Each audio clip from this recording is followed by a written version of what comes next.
Now we're going to show you how to access the bottom plate of the 040 Speed to access and replace a main switch and an auto switch if necessary.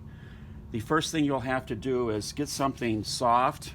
A rag or a piece of styrofoam is probably the best, because the machine will have to be churned on its backside, and you want to make sure that everything is protected. And again, make sure your plug is pulled out when you do this procedure. Now what you have to do is you want to prepare,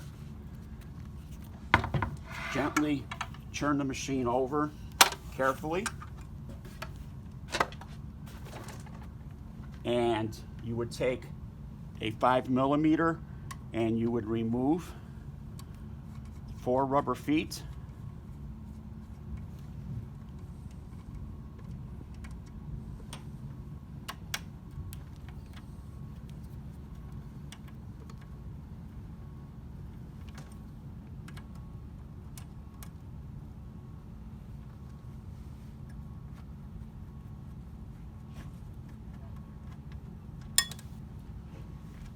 This one.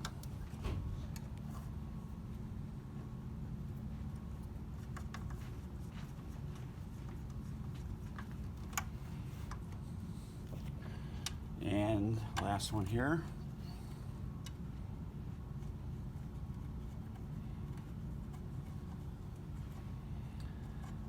After removing the 4 rubber feet, you have 4 more screws underneath the feet. Those must be removed. These are actually the ones that hold the bottom plate on.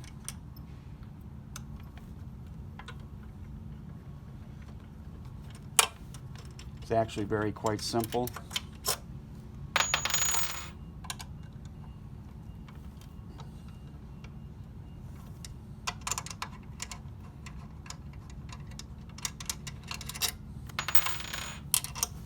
And the last one here.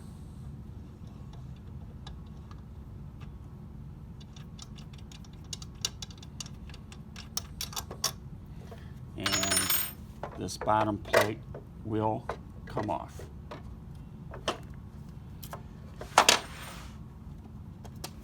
Now what you want to do is, you have your main switch here. You want to pull off all your connections and simply slip them off.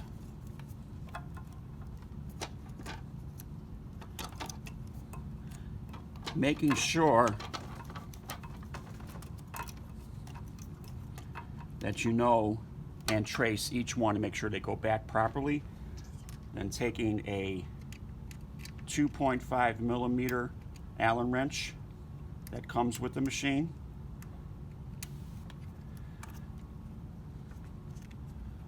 take out the 2 button cap screws.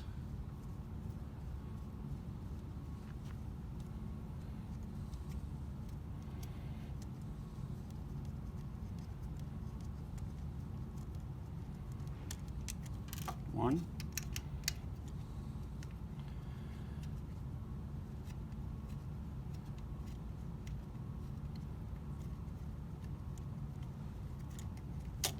Two.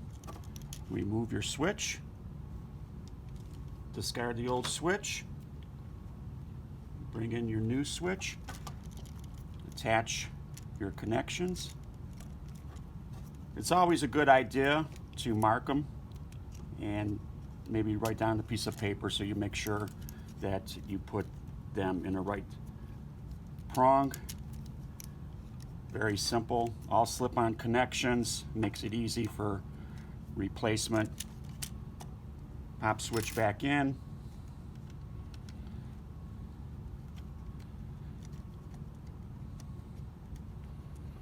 Put in button cap screws.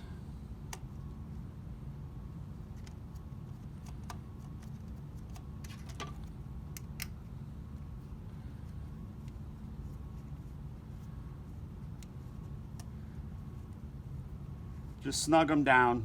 Be careful not to over tighten. You just want to, it's plastic edge there, so you just want to snug them down.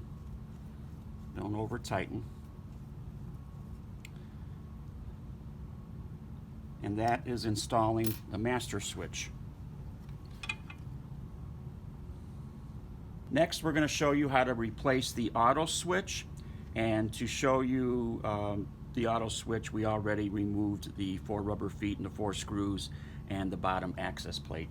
The next step you want to do is take yourself a 16mm open-end wrench, and there's a hex nut.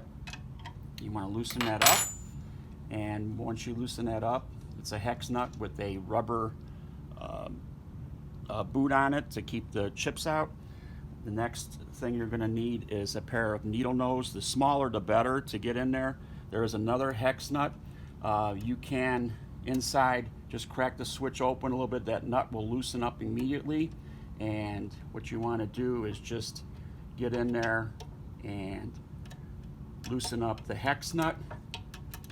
Sometimes you can take a flat blade screwdriver and get it to turn off the threads. It's very simple. Take that hex off, put it aside. Then after you remove the hex nut, remove the switch, pull it out.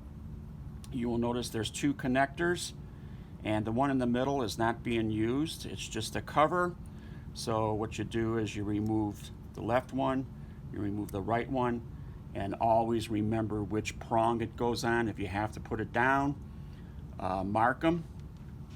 Then discard your old switch, and then get your new switch, slip it on, slip on your connector,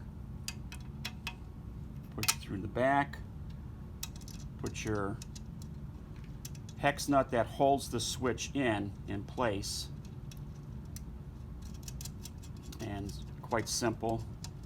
And you can probably screw it down with your finger. If you like, you can take a flat blade screwdriver, get it started,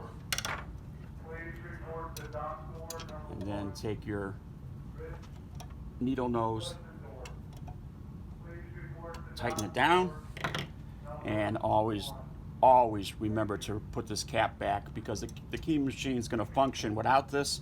But if you leave this off, you're going to have trouble. Dust and dirt's going to get in there, so you want to make sure you put this rubber boot on. Also, if you notice this rubber boot's cracked or is dry rotted or split, make sure you call us and we'll get you a new rubber boot. You do not want to leave that exposed. Tighten this down. Any kind of switch or anything like that, you don't want to over tighten. You just want to snug it down, and you're done replacing the auto switch.